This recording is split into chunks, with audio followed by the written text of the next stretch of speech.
नमस्कार. Marathi kitchen creation या YouTube चॅनलवर मी सुनीता तुम्हा सर्वांचे मनापासून स्वागत करते. आज आपण दिवाळीसाठी संपूर्ण अशी पुरणपोळीची थाळी येथे साध्या सोप्या पद्धतीने तयार करणार आहोत. अगदी छोट्या छोट्या टिप्स वापरून ही रेसिपी बनवणार आहोत.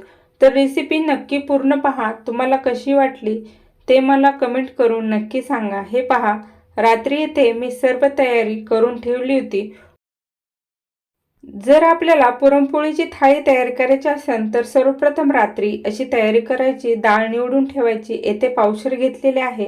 अर्धा वाटी गूळ येथे फोडून घेतलेला आहे. त्यानंतर हे पहा, येथे 1 वाटी तांदूळ घेतलेले आहेत आणि त्यानंतर खोबरं येथे मी कट करून म्हणजे उभे असे काप करून किंवा चकल्या करून घेतलेल्या आहेत. त्यानंतर येथे मी सुंठ आणि इलायची काढून घेतलेली आहे. आता सकाळी आपल्याला साधारणतः 4 पाण्याने डाळ येथे स्वच्छ अशी धुवून घ्यायची आहे. हे पहा, डाळीवरती जे केमिकल्स किंवा कलर लागलेला असतो ते काढून घ्यायचं आहे आणि जोपर्यंत डाळीतून स्वच्छ पाणी निघत नाही तोपर्यंत डाळ स्वच्छ करून घ्यायची. हे पहा, या पद्धतीने स्वच्छ असं पाणी निघलं पाहिजे. आता 2 लिटरचा कुकर घेऊन आपल्याला ही डाळ शिजवून घ्यायची आहे. कुकरमध्ये डाळ घालून घेतली. त्यानंतर येथे मी थोडंसं मीठ घालून घेतलं. त्यानंतर अर्धा चमचा हळद घातली, त्यामुळे कलर छान येतो. यावर आपल्याला अर्धा पळी तेल घालायचं म्हणजे पुरण मऊ असं शिजतं. येथे आपल्याला कुकरच्या 4 छान अशा शिट्ट्या करून घ्यायच्या म्हणजे पुरण छान शिजतं. तोपर्यंत साईडच्या गॅसवर आपल्याला भात शिजायला घालायचा आहे. येथे मी 1 तांबे पाणी घालून घेतलं. त्यावर चवीप्रमाणे मीठ घातलं. पाण्याला छान अशी उकळी येऊ द्यायची आहे. त्यानंतर आपल्याला येथे तांदूळ साधारणतः 2 ते 3 पाण्याने स्वच्छ असे धुवून घ्यायचे आहेत. त्यामुळे त्यावरचं सुद्धा केमिकल्स निघून जातं आणि तांदूळ स्वच्छ असे आणि भात पांढरशुभ्र असा होतो. हे पहा, या पद्धतीने चोळून नाही धुवायचे, फक्त हलक्या हाताने धुवायचे आहेत. पाण्याला छान अशी उकळी आली. त्यामध्ये आपल्याला घेतलेले तांदूळ घालून घ्यायचे आहे आणि गॅस 1 उकळी आल्यानंतर मंद करून घ्यायचा आहे. यावर अर्धा पळी तेल टाकून घ्यायचं म्हणजे भात सुद्धा छान असा शिजला जातो आणि भाताला चकाकी येते. एका गॅसवर भात आणि एका गॅसवर कुकर लावून घेतलेला आहे. आता हे सर्व होईपर्यंत आपल्याला वाटणाची तयारी करून घ्यायची आहे. हे पहा, भात छान असा मोकळा सुटसुटीत झाला आणि अतिशय पांढरशुभ्र मऊसर असा शिजला आहे. यावर झाकण ठेवू द्यायचं म्हणजे तो अजून मोकळा असं होतो. आमटीसाठी 2 कांदे येथे छान असे कट करून घेतले. हे पहा, या पद्धतीने. त्यानंतर आता भात झालेला आहे तो बाजूला ठेवून देऊया आणि त्याच गॅसवर कांदे छान लालसर असे भाजून घ्यायचे आहेत. तोपर्यंत इथं सुंठ आणि इलायची बारीक करून घेऊया. त्यासाठी त्यामध्ये अर्धा वाटी साखर घालून घेतली. हे पहा, अतिशय बारीक अशी पावडर याची तयार झाली. हाताने चेक करून पाहायची. नंतर आता हे काढून घेऊया. कांद्याला आपल्याला छान अलटीपलटी मारत भाजून घ्यायचं आहे म्हणजे कटाची आमटी अतिशय उत्तम अशी होते. हे पहा, पावडर येथे काढून घेतली. त्यानंतर आता पीठ मळून घेऊया. त्यासाठी एक ताट घेऊन त्यामध्ये अर्धा चमचा मीठ, अर्धा चमचा हळद पावडर घालून घेतली. आता यामध्ये पाणी घालून घेतल्यानंतर हे दोन्ही छान असं एकत्र मिक्स करून घ्यायचं आहे. आता येथे 2 मोठ्या वाटे गव्हाचे पीठ आपल्याला घालून घ्यायचं आहे म्हणजे पोळीसाठी पीठ मळून घ्यायचं आहे. हे पहा, या पद्धतीने मी पीठ घालून घेतलं. तुम्हाला किती प्रमाणात हवं आहे त्यानुसार तुम्ही ठरवून मळून घ्या. परंतु पिठामध्ये हळद घातल्यामुळे पोळीला छान असा रंग येतो आणि मिठामुळे चव येते. येथे आपलं पीठ छान असं मळून झालं. यावर 1 पळी तेल घालून याला छान 10 मिनिटं मळून घ्यायचं आहे. जितकं छान प्रकारे आपण पीठ मळू घेणार तितकं ते मऊ होतं आणि सैलसर होत जातं. येथे आपण रेग्युलर चपातीला जसं पीठ मळतो त्यापेक्षा ढिल्लं किंवा थोडंसं सैलसर मळायचं आहे. आता मळून झालं. यावर झाकण ठेवून बाजूला ठेवून देऊया. येथे आपला कुकर छान असा थंड झाला. हे पहा, चमच्याच्या साहाय्याने बोटाने दाबून पाहायचं पुरण कसं शिजलं आहे. नसल झालं तर पुन्हा पुरण आपल्याला येळून घ्यायचं आहे. हे पहा, पुरणाची चाळणीमधून हे पुरण येळून घेतलं. आपण इथं येळवणी कटाच्या आमटीसाठी डाळ बाजूला काढून घेतली आणि पुरण सुद्धा बाजूला काढून घेतलं. आता पुन्हा पुरण आपल्याला कुकरमध्ये घालून घ्यायचं, त्यावर बडीशेपची पूड घालून घ्यायची, त्यानंतर घेतलेला अर्धा वाटी गूळ येथे घालून घेतला. 1 वाटीला अर्धा ते पाऊण वाटीच्या प्रमाणात गूळ घालून घ्यायचा आहे. त्यामुळं आपलं पुरण कधीही पातळ असं होणार नाही आणि छान असं तयार होतं. हे पहा, जसा गूळ मिक्स झाला तसं आपलं पुरण येथे थोडंसं पातळ होणार आहे. आमटीसाठी येथे कोथिंबीर कट करून घ्यायच्या. ज्या मागच्या काड्या आहेत ते कटाच्या आमटीला वापरायच्या आणि जे पुढचं आहे ते आपल्याला आमटीत टाकायला वापरायचं. येथे मी वाटण काढून घेतलं. आपलं पुरण छान असं शिजत आहे. याला चटका देणं असंही म्हणतात. गॅसवर एक तवा ठेवला. त्यामध्ये सर्वप्रथम आपल्याला खोबरं घालून घ्यायचं आणि छान असं भाजून घ्यायचं आहे. खोबरं भाजत आलं की त्यामध्ये अद्रक आणि लसूण पाकळ्या घालून आपल्याला थोड्याशा येथे भाजून घ्यायच्या आहेत. थोडंसं सर्व भाजल्यानंतर काढून घेऊया. त्यानंतर डाळ येथे आपल्याला छान अशी भाजून घ्यायची आहे. हे पहा, या पद्धतीने भाजून घेतलं. 3 काळ्या इलायच्या, 2 लवंगा, 2 मिऱ्या आणि 2 तमालपत्र भाजून घेतले. हे पहा, पुरण आपलं छान असं आटलं किंवा शिजलं गेलं आहे. यामध्ये आता थोडंसं जायफळ घालून घ्यायचं. अर्धं जायफळ घेतलं. किसणीवर या पद्धतीने किसून घ्यायचं, म्हणजे आपल्या पुरणाला अजून छान अशी चव येते. येथे भज्यासाठी लसूण आणि मिरची ठेचा करून घ्यायचा आहे. हे पहा, एक डिश घेऊन त्यावर पुरणाची चाळण ठेवायची. त्यामध्ये आपल्याला पुरण छान असं बारीक करून घ्यायचं आहे. या फुलपात्र्याने छान असं बारीक करून घ्यायचं. डाळ यामध्ये घालून घ्यायची आणि नंतर फुलपात्र्याच्या साहाय्याने आपल्याला हे रगडून घ्यायचं आहे. तुमच्याकडे पाटावर वंटा किंवा पुरणाचं यंत्र असेल तर त्यामध्ये बारीक केलं तरी चालेल. हे पहा, या पद्धतीने आपल्याला मऊसर असं काढून घ्यायचं आहे. हे पहा, येथे आपलं पुरण छान असं तयार झालं. याच पद्धतीने आपल्याला सर्व पुरण करून घ्यायचं आहे. हे पहा, पूर्ण पुरण करून झालं. येथे पोळीसंग खाण्यासाठी दूध तापवून घेतलेलं आहे. पुरणही छान असं तयार झालं. येथे भज्याचं पीठ भिजवून घेणार आहे. त्यासाठी ठेचा आवडीनुसार घालायचा. 2 वाट्या पीठ घेतलेलं आहे. चवीनुसार मीठ, त्यानंतर हळद पावडर थोडीशी घालायची. ओवा 1 छोटा चमचा घालून घेतला. अर्धा चमचा जिरे घालून घेतले. तुम्हाला हवं असेल तर घाला. हे सर्व कोरडं मिक्स करायचं. नंतर थोडं थोडं पाणी घालून आपल्याला थोडंसं घट्टसर पहिलं मिक्स करून घ्यायचं आहे. पीठ मिक्स करून झालं. आता यामध्ये कोथिंबीर घालून झाकण ठेवून बाजूला ठेवून देऊया. हे पहा, याच मिक्सरमध्ये अद्रक लसूण खोबरं बारीक करून घेऊया.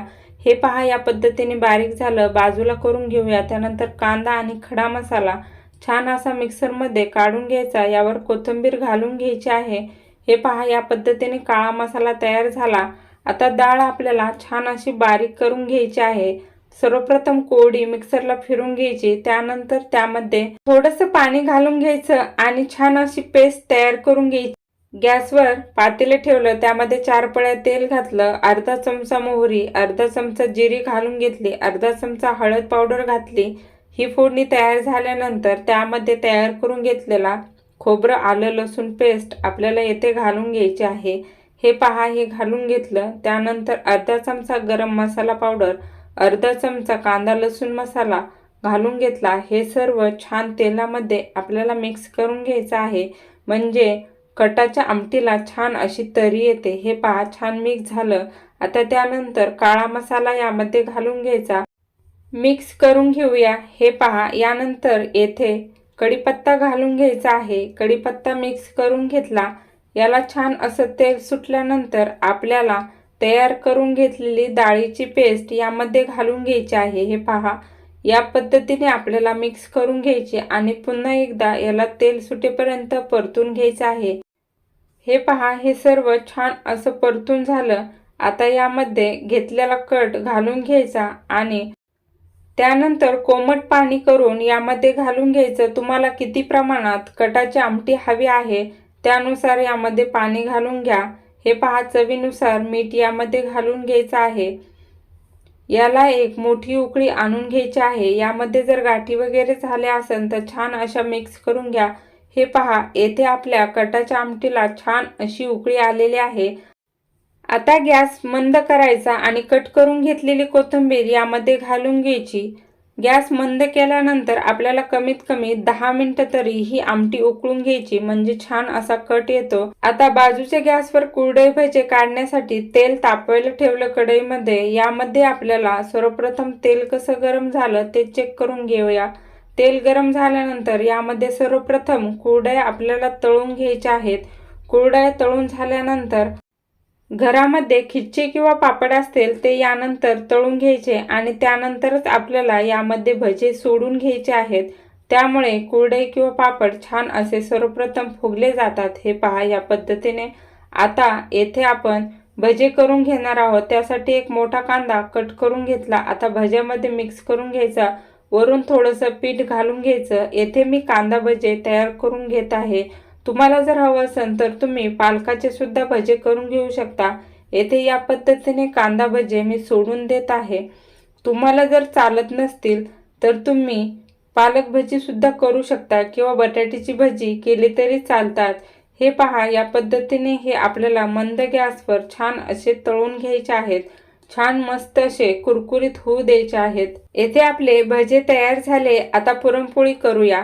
सर्वप्रथम येथे आपल्याला पीठ नरम करून घ्यायचं आहे, म्हणजे पुन्हा एकदा मळून घ्यायचं आहे। लावण्यासाठी पिठी घ्यायची आणि चपातीपेक्षा कमी उंडा घेऊन तो हातावर बोटाच्या साहाय्याने अशी वाटी करून घ्यायची। हे पहा वाटी तयार झाली। आता यामध्ये जेवढं बसेल तेवढं पुरण यामध्ये घालून घ्यायचं आणि नंतर बाजूच्या कडा जवळ घेऊन आपल्याला बाजूच्या कडा आतमध्ये छान अशा दाबून घ्यायच्या। हे पहा या पद्धतीने जसा मोदक करतो तसं आपल्याला हा उंडा करून नंतर बंद करून घ्यायचा आहे। त्यानंतर हातावर आपण जसं भाकरीसाठी उंडा बनवतो तसंच याचा उंडा बनवून घ्यायचा। हे पहा या पद्धतीने बनवून घ्यायचा, किंवा तुम्हाला हवं असेल तर हाताने दाबून घ्यायचा। नंतर बेलण्याच्या साहाय्याने हलक्या हाताने सगळीकडून आपल्याला पोळी व्यवस्थित अशी लाटून घ्यायची आहे। पिठी अधूनमधून जर गरज असेल तर लावून घ्या, परंतु एकदा व्यवस्थित लावल्यानंतर परत गरज पडत नाही। हे पहा या पद्धतीने आपल्याला अलटी पलटी मारत म्हणजे दोन्ही बाजूवर छान अशी पोळी लाटून घ्यायची। अजिबात जोर लावायचा नाही, म्हणजे पोळी छान अशी फुगली जाते।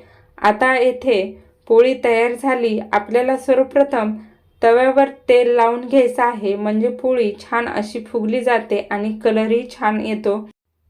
आता यावर आपल्याला पोळी घालून घ्यायची आहे। पोळी घातल्यानंतर बाजूनी तेल सोडून घ्यायचं, म्हणजे पोळी छान अशी फुगली जाते। वरच्या बाजूला सुद्धा तेल असं लावून घ्यायचं, म्हणजे आपली पिठी अजिबात पोळीवर लावलेली दिसत नाही आणि पोळी छान अशी फुगते। हे पहा या पद्धतीने आपली पोळी फुगली गेली। आता येथे खालच्या बाजूला उलथनं घालून नंतर पलटी करून घ्या, किंवा तुम्हाला हाताने जमत असेल तर हाताने जरी पलटी मारली तरी चालेल। याच पद्धतीने सर्व पोळ्या आपल्याला लाटून घ्यायच्या आहेत। आता अजून एक पोळी मी तुम्हाला येथे लाटून दाखवते। हे पहा या पद्धतीने एकसारखं आपल्याला लाटणं सर्व बाजूनी फिरून घ्यायचं आहे। नंतर पलटी मारून घ्यायचं आणि पुन्हा एकदा गोल गरगरीत पोळी आपल्याला येथे तयार करून घ्यायची आहे।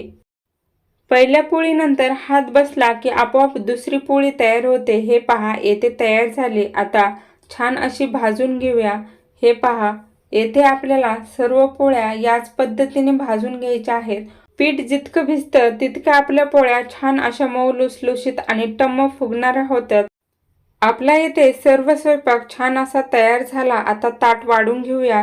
हे पहा सर्वप्रथम लिंबू, त्यानंतर मीठ येथे वाढून घ्यायचं आहे। त्यानंतर येथे 2 वाट्या घेऊन त्यामध्ये कटाचे आमटी, पोळी संगे खाण्यासाठी दूध आपल्याला सर्व करून घ्यायचं आहे। त्यानंतर हे पहा एकदम कडक असे भजे गरमागरम तयार झालेले आहेत आणि पोळ्या आपल्या अगदी मऊ आणि लुसलुशीत अशा तयार झाल्या। हे पहा या पद्धतीने तुम्ही जर दाबली तर अतिशय मऊ आणि नरम पोळी तयार झाली। आता येथे कुरडई पापड वाढून घ्यायची। त्यानंतर मध्यभागी एक वाटी ठेवून त्यामध्ये पोळी घालायची, त्यावर तुपाची धार आणि दुधाची धार वाढायची। हे पहा येथे आपण भात त्या जागी सर्व करून घेत आहोत। आमटीवर छान अशी कट केलेली कोथिंबीर घालून घ्यायची। या पद्धतीने संपूर्ण रेसिपी आपली येथे तयार झाली। तर तुम्हाला आजची माझी ही संपूर्ण थाळी कशी वाटली ते मला कमेंट करून नक्की सांगा। व्हिडिओ जर आवडला असेल तर लाईक, शेअर आणि माझ्या चॅनलला नक्की सबस्क्राईब करा. बेल बटन नक्की प्रेस करा. व्हिडिओ पाहिल्याबद्दल धन्यवाद. हॅपी दिवाळी.